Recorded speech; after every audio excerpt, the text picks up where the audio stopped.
자, 드디어 이제 미적분 1 과목의 마지막 단원인 14단원 정적분의 활용을 들어갑니다. 이 단원은 크게 두 가지인데요. 이 넓이에 활용이 되는 거. 뭐가? 정적분을 넓이에 활용하는 거하고 이 거리에 활용하는 게 있습니다.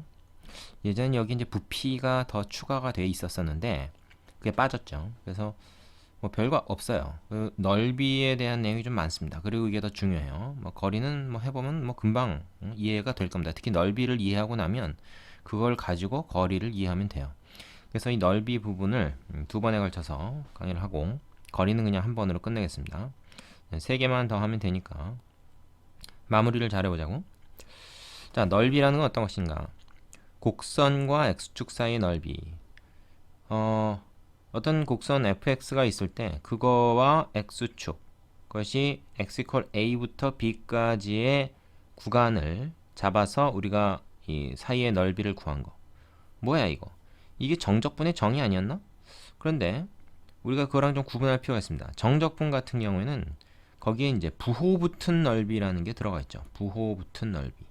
근데 우리가 그냥 말하는 넓이라는 거는 이 부호하고 관계가 없어요. 무조건 양수입니다. 이거. 넓이는 무조건 양수. 근데 정적분 값은 부호가 붙은 넓이죠. 무슨 얘기냐면 fx가 만약에 이렇게 돼 있다. 그러면 어떻게 됩니까? 이 밑에 있어서 요 부분의 넓이에다가 마이너스 붙은 값이 나오는 게 바로 정적분 값이에요. 그렇다면 우리가 어떻게 해야 돼요? 그 f에다가 마이너스를 붙여서 얘를 말하자면 어떻게 해? 대칭 이동을 시키는 거지. fx의 전체에다 마이너스 붙이면은 얘가 x축 대칭으로 위로 올라간다는 거 알죠? 꺾어 올린 다음에 그 다음에 정적분을 하면 그게 이제 양수인 넓이로 나오겠죠. 물론 절대값은 같을 겁니다. 절대값은 같지만 어쨌든 넓이라고 하는 건 우리가 양수로 구해야 되니까 얘를 말하자면 위로 올린 다음에 정적분을 해야 된다. 원래부터 위에 올라가 있는 애들은 상관이 없고 밑에 있는 애들은 위로 올려서 정적분을 하면 넓이가 구해진다. 자, 근데 어떤 게 문제냐면 바로 이렇게 위아래에 걸쳐 있는 이런 놈들이 문제란 말이에요. fx가 만약에 이렇게 돼 있다. 근데 a부터 b까지 구간이 적분한 구간이만 이렇다. 그럼 요 넓이 S1과 S2의 합을 구해라. 이걸로 둘러싸인 부분의 합을 구해라 했을 때 우리는 A부터 B까지를 정적분하면 안 됩니다. 왜? 얘는 플러스 값으로 나오겠지만 얘는 마이너스 값으로 나오기 때문에 S1 빼기 S2 이 넓이에서 이 넓이를 뺀 값이 바로 정적분 값으로 나와요. fx를 만약에 A부터 B까지 정적분하면 이 dx 빠졌네. 이런 거 빼놓기 쉬운데 얘가 나와버린다. 근데 이거는 우리가 원하는 게 아니야. 우리가 원하는 S1 플러스 S2란 말이야. 이게 우리가 원하는 거지. 얘를 원하는 게 아니야. 그래서 그냥 정적분하면 안 돼요. 그럼 어떻게 합니까? 요거를 위로 꺾어 올린 다음에 하면 되잖아요. 그래서 이렇게 되는 거죠. fx에다가 절대값을 붙이자. 그럼 원래 양수인 건 그냥 양수고 음수였던 건 양수로 꺾여 올려서 이 그래프가 어떻게 돼? 요런 그래프가 돼 있지. 얘도 꺾여 올라가고 얘는 요 그대로고 얘는 꺾여 올라가서 이렇게 되고 얘는 그대로고 뭐 이렇게 이런 그래프가 될 텐데 이거를 a부터 b까지 넓이를 구하면 a부터 마지막 b까지 넓이를 구하면 결국 정적분을 한 것이 요 빨간 빗검친 거 두 개가 정적분 값으로 나올 거 아니에요. 그럼 그거 다 양수니까 결국 S1 플러스 S2 구하는 것이죠. 그래서 우리가 어떻게 한다? A부터 B까지 F에 절대값 붙인 거를 적분한 것. 이것이 바로 S1 플러스 S2를 구하는 것이 됩니다. 자, 이거 일반화 시킬 수 있겠죠. 그래서 우리가 곡선과 X축 사이에 순수한 넓이를 구하자 그러면 부호 붙은 넓이가 아니라 그냥 넓이를 구하자 그러면 fx의 절대값이어서 다 양수로 만든 다음에 정적분을 하면 됩니다. 간단한 얘기죠. 그냥 하면은 플러스 마이너스가 서로 상쇄돼서 우리가 구하고자 하는 넓이가 나오는 게 아니죠. 그래서 다 양수로 만든 다음에 즉 절대값을 붙여서 우리가 적분을 하면 넓이를 구할 수 있다. 이런 겁니다. 원래부터 함수값이 다 양수인 거는 굳이 뭐 절대값 신경 쓸 필요 없겠고 원래부터 다 음수인 거는 그냥 마이너스를 붙인다. 근데 이것도 뭐 여기다 절대값 씌운 거라고 생각할 수 있죠. 자, 그럼 이런 경우에는 우리가 어떻게 생각해야 되냐면 이 함수랑 별도로 생각을 해야 되겠죠. 그래서 뭘 구하는 게 포인트가 되냐면 이 x절편 요 점을 구해야 됩니다. 요 점을 구해야 돼요. 그래서 a부터 바로 요 포인트까지는 그냥 fx를 적분하면 되고 그죠? 요 포인트 별부터 b까지는 f에다가 마이너스를 붙인 거를 정적분을 해야 되는 거죠. 자, 다시 말해서 얘를 어떻게 한다고? A부터 별까지, 별이 얼마인지 모르겠습니다만은 C라고 할 걸 그랬나? 그냥 얘를 적분하면 된다. 양수인 부분은 그냥 적분하고 별부터 B까지는 마이너스 fx. 물론 이 마이너스는 밖으로 나갈 수 있겠죠. 그래서 또 두 적분값의 차가 됩니다. 이게 요거를 없애고 여기를 이렇게 해야 돼요. 되겠습니까? 예. 자, 만약에 이게 마이너스가 아니라 그냥 플러스라면은 여기서부터 여기까지 다시 거기서부터 여기까지니까 A부터 B까지 그냥 한 번에 적분할 수 있겠지만 이게 지금 차기 때문에 요거 따로 계산을 해줘야 되는 일이 생기죠. 이거 한 번에 구하기 어렵다는 겁니다. 자, 되겠죠? 자, 정리한 거 보겠습니다. 책에 그대로 나와 있죠.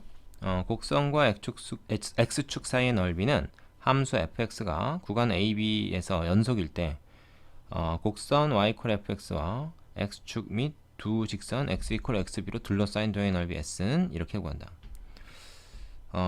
이 정적분의 정의랑 비슷하지만 좀 다른 점은 우리가 순수하게 넓이를 양수값들만 구하는 거기 때문에 절대값을 씌워서 정적분을 하면 된다. 넓이하고 적분은 사실은 뭐 거의 차이가 없다고 봐도 무방하죠. 부호 부분만 좀 신경을 써주면 된다. 네, 그런 얘기입니다. 자, 그 다음에 나오는 것이 곡선과 y축 사이의 넓이인데 이게 예전에 교육과정에 있었는데 이번에 빠졌습니다. 그래서 어떤 거냐면 이거는 뭐 근데 얘기는 단순해요. 우리가 그 적분 변수를 x로 하지 않고 y로 하는 것이 편할 때가 있다. 이제 그런 얘기입니다. 어떤 거냐면 예를 들어서 뭐 이렇게 생긴 그래프가 있다고 쳐. 근데 이게 A서부터 B까지 뭐 이런 식으로 x축에서가 아니라 y축 위에 두 점을 가지고 경계를 삼아서 요 넓이를 구하는 거. 뭐 이런 주제입니다. 그럼 이거는 x하고 y가 입장이 바뀐 거에 불과하잖아요. 그래서 적분 변수가 y가 되고 요 함수도 x에 관한 함수가 아니라 y에 관한 식으로 표현을 해줘야 됩니다. 그래서 f가 아니라 g라고 하는 별도의 함수로 얘기를 해줬죠. 그 다음에 절대값 붙여서 뭐 적분하는 과정은 똑같습니다. 이건 뭐 C부터 D까지라고 그랬네. 난 A부터 B라고 그랬는데 뭐 하여튼 이런 식으로. 그래서 요 넓이를 이런 식으로 구할 수가 있다. 뭐 그런 얘기입니다. 뒤에 뭐 예제가 나오는지 좀 모르겠는데 예제 나오면 한번 해보고요. 아니면 뭐 사실은 그냥 넘어가도 크게 지장 없는 그런 부분이 되겠어요. 교육과정에서 빠졌으니까 굳이 시험에는 아마 나오지 않을 겁니다. 그러나 알면은 여러분이 좀 더 이 적분과 넓이에 대한 이해를 정확하고 더 깊이 있게 할 수는 있겠죠. 다음으로 가겠습니다. 자, 그 다음은 두 곡선으로 둘러싸인 도형의 넓이입니다. 자, 곡선이 두 개가 있다는 거예요. 어떻게 두 개 있냐? F하고 G가 이렇게 있어. 근데 F가 G보다 항상 위에 있네. 그럼 이제 X축하고 둘러싸인 게 아니라 이 F 곡선하고 G 곡선으로 둘러싸인 부분 A부터 B까지 바로 요 노란색 S에 해당하는 부분이죠. 이걸 우리가 어떻게 구할 거냐? 간단합니다. 이용에 A부터 B까지 fx를 정적분하면 뭐가 나오겠습니까? 요 넓이가 나오죠. 요거 x축으로 둘러싸인 이 g는 무시하고요. 요 넓이가 나올 거고 거기서 이거 빼면 될 거 아니야. 똑같이 A부터 B까지 g를 정적분해서 빼면 즉 요 까만 부분을 이 회색 부분을 빼면 말이야. 요것만 나올 거 아니냐 이거지. 자, 그리고 그건 A부터 B까지니까 어떻게 돼요? 구간이 같으니까 아예 이걸 안으로 집어넣어서 말이야. fx에서 gx를 뺀 새로운 함수. 그 함수는 뭐겠습니까? 바로 요 길이죠. 요 pp 뭐 qq 같은 맞아 함수값의 차. 요 막대기들의 길이를 다 더한 거라고 볼 수가 있어요. 요것을 함수값으로 갖는 그런 함수가 되겠죠. fx에서 gx를 뺀 것. 요것들을 쫙 더한다 이거. a부터 b까지 요 막대기들을 쫙 아주 세세하게 다 더하면 이 넓이가 될 거라는 거지. 뭐 그렇게 생각할 수도 있습니다. 그래서 이거를 이런 식으로 구하면 된다. 자, 그런데 이 경우에는 말이죠. 뭘 우리가 또 신경 쓰지 않아도 되냐면 예를 들어서 x축이 여기가 아니라 이렇게 만약에 x축이 지난다 하더라도 즉 g가 음수값을 갖더라도 이거에서 이걸 빼면 위에 거에서 아래 걸 빼면 다 이 길이가 나오잖아요. 그러니까 이건 x축의 위치가 어디에 있느냐와 관계가 없는 거죠. 앞부분에는 사실은 관계가 있었죠. x축 밑에 있는 건 이제 함수값이 음수였기 때문에 좀 문제가 되는데 여기서 어차피 여기서 이걸 빼가지고 이 길이를 구하는 거기 때문에 x축이 여기에 있든 저기에 있든 아니면 이렇게 걸쳐 있든 무시해도 된다는 겁니다. 이 경우에는 그거 이해하시죠? 자, 그걸 이해하셔야 되고요. 그 다음에 요 그림 한번 볼까요? 이거는 fx, gx가 있을 때 똑같이 k만큼을 지금 더했죠. 그럼 위만큼 올라갈 거 아닙니까? 원래 fx, gx는 여기 있는데 그거를 이제 k만큼 더 위로 완전 평행 이동을 한 거지. 그대로 위로. 그랬을 때 이 넓이는 원래 넓이하고 같을 거란 얘기야. 맞으면 k만큼 똑같이 옮기면 말이죠. 그럴 거 아닙니까? 자, 요 함수에서 요 함수 뺀 거나 요 f에서 g를 뺀 거나 뭐가 차이가 있겠어요? 다 f-g 나올 거 아니야? 여기서 이거 빼도 이거 지워지고, 그죠? 그래서 이거나 구하는 것은 똑같다. 뭐 이건 당연한 얘기겠죠? 자, 요 경우는 어떨까 한번 보세요. 이거는 f가 이렇게 돼 있고 g가 이렇게 돼 있어. 이 앞에 두 그림은 어쨌든 그래도 f가 g보다는 위에 있었잖아요. 근데 이건 그렇지 않죠. 위에 있는 부분도 있고 아래에 있는 부분도 있습니다. 그럼 이거 어떻게 할까요? 당연히 이것도 이렇게 됩니다. 보세요. a부터 c까지는 f가 위에 있고 g가 밑에 있으니까 f에서 g를 뺀 것, 이거를 정적분하면은 요 s1이 나오는 거고요. s2의 경우에는 c부터 b까지 이번엔 g에서 f를 빼야 되겠죠. 이렇게, 그죠? 물론 이것도 이제 뭐 얘 따로 적분해서 뺀다. 요 값에서 요 값을 뺀다. 이렇게 생각해도 되겠지만 여기서 한 것처럼 그냥 하나로 묶어서 지금 얘기를 했습니다. 자, 그런데 이걸 우리가 하나로 또 쓸 수 있겠죠. 어떻게? f 빼기 g냐 g 빼기 f냐는 뭐야? 큰 거에서 일단 작은 거 빼자는 얘기니까 그냥 f에서 g를 뺀 걸로 하되, 그걸 절대값을 씌운 거를 그냥 a부터 b까지 정적분을 하자. 이렇게 하면 s1 플러스 s2의 개념이 되는 거죠. 문제에서 그거를 요구를 했을 때 우리는 요거를 생각하고 이거를 실제로 계산할 때는 이렇게 두 가지로 나눠서 해야 되겠죠. 절대값을 그대로 적분할 수는 없으니까 실제로는 이렇게 계산을, 그러나 우리가 표현은 이렇게 하는 게 더 간단하겠다. 이렇게 얘기할 수가 있습니다. 자, 그럼 한마디로 얘기하면 어떤 게 되겠습니까? 함수 그래프 두 개로 둘러싸인 부분의 넓이는 위에서 아래 거, 즉 함수값이 큰 거에서 함수값이 작은 거를 뺀 것들을 적분한다. 뭐 그런 얘기를 하면 정확하겠죠. 자, 정리를 보겠습니다. 자, 어떻게 되어 있습니까? 구간 AB에서 연속인 두 곡선 FG와 두 직선 x = A, x = B로 둘러싸인 도형 넓이 S는 이렇게 구하면 된다 라고 정리가 되어 있는 내용을 여러분이 이해할 수 있으면 되겠죠. 자, 거기 예제가 하나 있는데 그거 꼭 풀어보시고요. 여기서는 그냥 넘어가겠습니다. 뒤에 나오는 필수 예제랑 비슷하기 때문에 여러분 한번 연습 삼아서 해보고 가세요. 그 다음에 개념 확인 코너에 있는 문제 3개 꼭 해보시고 그 다음 페이지에 나오는 그 세미나 설명을 좀 해보겠습니다. 자, 2차 함수 그래프와 넓이라는 내용입니다. 이게 뭐냐면 오늘 하나의 공식을 우리가 외워두면 편하다. 뭐냐면 자주 나오는 건데 특히 2차 함수 그래프와 x축 그걸로 둘러싸인 요 말하자면 호박 모양 요 모양의 넓이, 요거를 구할 때 우리가 어떻게 하겠습니까? 지금 공부한 내용대로 적분을 해서 구할 수가 있어요. 근데 그 결과를 아예 공식처럼 외워두면 이건 쓰이는 일이 자주 있기 때문에 효율성을 좀 제공해 주겠죠. 자, 왜 이렇게 되는가 하는 것을 얘기를 좀 해야 되는데 여기서는 그 증명은 안 나와 있고 그냥 그 활용에 대해서만 나와 있습니다. 이걸 좀 우리가 알고 갑시다. 자, 요 fx가 말하자면 이제 이렇게 그 알파와 베타를 x축으로 갖는 이런 포물선이라고 합시다. 그럼 얘를 어떻게 우리가 들 수 있습니까? 이 창의 개수는 뭔지 모르겠으니까 a라고 둡시다. 그 다음에 x-알파, x-베타 이렇게 그 인수분해형으로 쓸 수가 있겠죠. 그러면 얘를 갖다가 말이죠. 우리가 한번 전개를 해봅시다. 전개. 왜 전개를 해야 되겠습니까? 그냥은 적분이 안 되니까요. 지금 우리가 이제 요걸 적분하려고 그러는 거거든. 근데 이제 넓이를 구하려고 하니까 어떻게 fx를 그냥 적분하는 게 아니라 절대값을 씌워서 알파부터 베타까지 적분하자. 지금 그런 상황이죠. 그래서 얘를 갖다가 지금 여기까지는 우리가 쉽게 이해가 되고 요거를 이제 어떻게 하자는 거야? 전개를 해보자. 전개. 그러면은 a에 x제곱 마이너스 알파 플러스 베타의 x 플러스 알파 베타 이렇게 될 거 아니에요.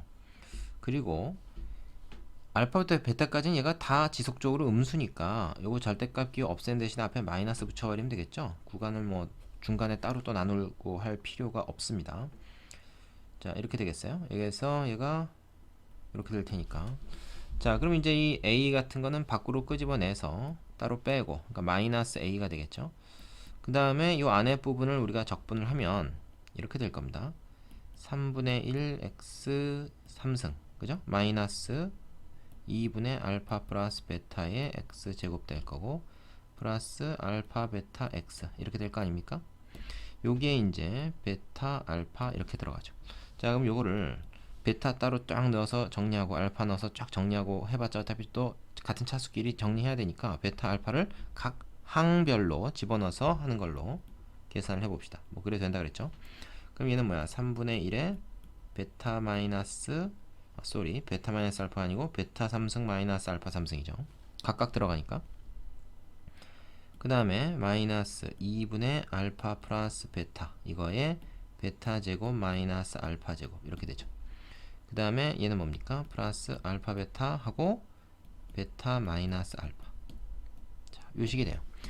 자, 이거를 여러분이 보시면 여기도 다 베타 마이너스 알파가 있죠. 그래서 요거를 밖으로 끄집어냅니다. 베타 마이너스 알파 요거를 밖으로 끄집어내. a가 있네. a가 있었지? 여기 밖에 그거 뭐 씁시다. 마이너스 a, 그죠? 베타 마이너스 알파를 끄집어내면 여기 뭐가 남습니까? 3분의 1에 자 베타 제곱 플러스 베타 알파 알파 제곱 이렇게 되고요. 이쪽은 뭐가 남겠습니까? 마이너스 베타 플러스 알파인데 여기 알파 플러스 베타가 있으니까 그냥 베타 플러스 알파의 제곱이다 이래도 되겠죠. 그 다음에 얘 같은 경우는 플러스 알파 베타 이렇게 됩니다. 자, 여기서 요 식을 마지막으로 정리를 하게 되면요, 요 부분에서 이제 6분의 1로 통분하고 앞으로 넘기고 하면 마이너스가 하나 더 튀어나오고 해서 정리를 한번 여러분이 해보실 필요는 있는데, 여기는 이제 공간이 좁으니까 그냥 결과로 바로 가겠습니다. 이게 요런 결과로 정리가 되거든요. 그러면 이게 어떻게 됩니까?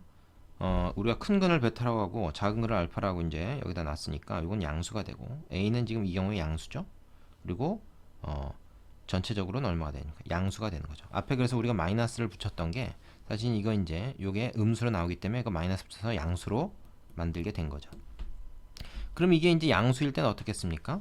그때는 이게 이제 a가 음수가 나올 때 있지만 앞에 마이너스가 안 붙을 때니까 마이너스를 하나 붙여가지고 이 넓이가 양수로 나오겠죠.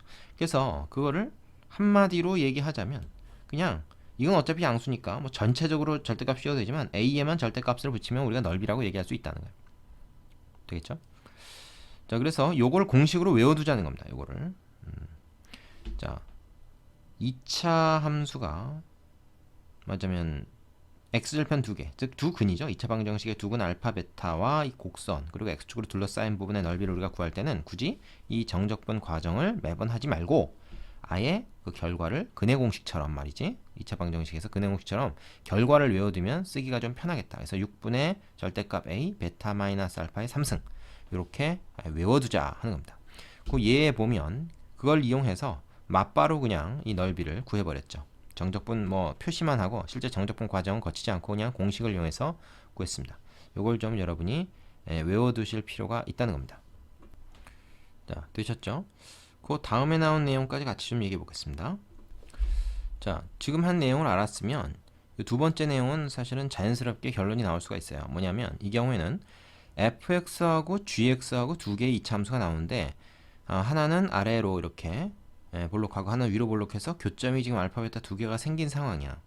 그러면 우리가 f-g라고 하는 새로운 함수를 생각해 보면 이거는 말이죠, 2차 함수예요. 근데 이 f의 2차 항과 g의 2차 항의 차가 2차 항의 계수가 되는 그런 2차 함수죠.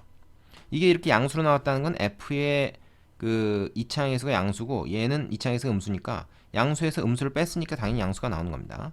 그리고 F보다 사실은 어떻게 해요? 좀 더 뾰족하게 그리겠죠. 좀 홀쭉하게 그려질 겁니다. 그렇잖아요.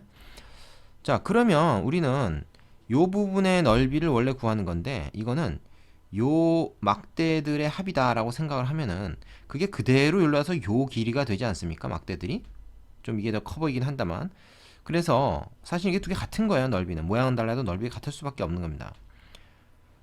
F에서 G를 뺀 거의 정적분 값을 계산하면 되니까요. 그럼 우리는 이거를 갖다가 계산할 때 좀 전에 배웠던 그 공식대로 하면 되는데 중요한 건 뭐야? 요거의 2차항의 개수가 맞으면 F의 2차항의 개수와 G의 2차항의 개수 A''를 뺀 것 그것이 바로 요 새로운 함수의 2차항의 개수가 되기 때문에 앞에 공식에서 지금 뭐만 달라지는 겁니까? 요 부분만 달라지는 거죠. 나머지는 그대로 요 알파가 요대로 요 베타가 요 x 절편으로 갈 테니까 이렇게 계산할 수가 있다라고 하는 겁니다.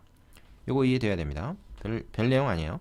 그럼 밑에 이제 얘가 두 개가 있는데 시간 관계상 여기서 내가 다루진 않고 여러분이 꼭 한번 해보세요. 별거 아니고 이 공식을 활용해서 적분값을 즉 이 넓이를 간단히 구할 수 있다. 이제 그런 내용입니다. 자, 추가로 한 가지만 더 얘기해 보겠습니다. 뭐냐 하면요. 이건 이제 책에서도 안 다뤄진 내용인데 2차 함수가 아니라 3차 함수에도 이런 내용이 있어요. 3차 함수 중에서 이건 이제 예전에는 그 교과정에 다 있던 건데 이런 3차 함수가 있죠. fx가 이제 3차 함수인데 실근 하나, 중근 하나 갖는 경우에 얘네들로 둘러싸인 요 넓이를 구하는 방법은 어떻게 되냐면 이걸 s라고 하면요. 이 넓이는 요 2차 함수 때랑 비슷합니다. 근데 이게 6이 아니라 12로 변해요. 12분의 a. a는 요 3차 항의 개수죠. 요 함수에 베타 마이너스 알파의 4승이다. 이것도 가능하면 아울러서 좀 알아두시기 바랍니다. 시험에 잘 나올 것 같지는 않지만 외우기가 쉽죠. 앞에 거보다 차수가 하나 높아지고 여기 12로 변한 거 나머지는 똑같습니다. 그래서 이것도 아까 했던 방식대로 여러분이 실제로 증명할 수도 있지만 이건 증명 없이 그냥 외우고 가도록 하겠습니다. 뭐 많이 쓰일 건 아니지만 가끔 이게 이제 나왔을 때 우리가 이걸 활용할 수 있으면 시간을 획기적으로 줄여줍니다. 그래서 좀 외워두시고 가면 좋겠다 하는 얘기를 하겠습니다. 그 세미나가 하나 더 있는데 그것도 잠깐 좀 언급을 하고 갈게요. 자, 그 다음에 나오는 요 내용은 사실 뭐 별게 아닙니다. 여러분이 쉽게 생각할 수 있는 내용이니까 그냥 언급만 하고 가겠습니다. 2차 함수의 그래프의 대칭성과 넓이. 2차 함수는 우리가 아시다시피 이 대칭축이라는 게 있잖아요. 그죠? 그래서 x 이퀄 m이다 이제 그렇게 했는데 이건 뭐 사실은 뭐야? 알파 플러스 베타 나누기 2 뭐 이렇게 구한다는 거 여러분 아시죠? 네. 자, 그러면 이거에 의해서 이 넓이가 2등분 된다. 그러니까 알파부터 베타까지 넓이를 구할 때 우리 S1이나 S2 어느 하나만 구해가지고 2배 하면 된다. 지금 그 얘기입니다. 뭐 당연한 얘기니까 굳이 언급 안 해도 되겠죠. 그래서 여기서도 1에서부터 5까지를 정적분하는 대신에 1에서부터 3까지만 요 함수를 정적분을 했죠. 그래가지고 2배를 한 겁니다. 2배. 그러면 전체 요 부분의 넓이를 구할 수 있다. 뭐 하는 그런 내용인데 이건 뭐 쉽게 여러분이 생각할 수 있을 것 같으니까 그냥 넘어가겠습니다. 그 다음에 3차 함수의 경우에도 그 대칭성이 있어요. 근데 3차 함수는 y축 대칭은 아니고 어떻게 돼요? 여기 변곡점 기준으로 대칭이 됩니다. 이게 뭐 원점으로 올 때도 있고 아닐 때도 있고 하지만 어쨌든 모든 3차 함수는 다 이 맞으면 점대칭 도형이에요. 이쪽하고 이쪽이 같아. 그러니까 3차 함수 그래프가 이렇게 해가지고 뭐 이렇게 생긴 이런 건 없다 이거야. 이쪽 모양이랑 이쪽 모양이 맞으면 똑같이 생겼습니다. 대칭 이동을 하면 점에 대해서 대칭이에요. 그렇기 때문에 만약에 여기서부터 여기까지 적분을 해라 했을 때 이 대칭점이 딱 그 x축 위에 있다 그러면 얘랑 얘는 어떻습니까? 모양이 똑같거든요. 그러면 넓이도 당연히 똑같고 부호만 반대니까 이건 뭐야? 무조건 0이 됩니다. 적분값이. 이건 플러스고 이건 마이너스고. 근데 적분값은 0이지만 이 넓이를 구해라 하면 뭐야? 알파부터 m까지 넓이 구해서 2배 하면 되겠죠. 당연히. 그러나 적분을 구해라 그러면 이거는 0이 된다. 그래서 그걸 한번 확인해보는 그런 문제도 또 있습니다. 풀어보시고 넘어가시면 되고요. 자, 여기 예제가 좀 많습니다. 무려 9개가 있는데 다음 강의에서 이걸 하나씩 차근차근 풀어보도록 하겠습니다. 여러분이 여기 예제를 소중하게 여기는 좀 마음이 있어야 되고 그 밑에 딸려있는 유제도 반드시 다 풀어보셔야 돼요. 자, 잠깐 쉬었다가 한번 시작해 보겠습니다.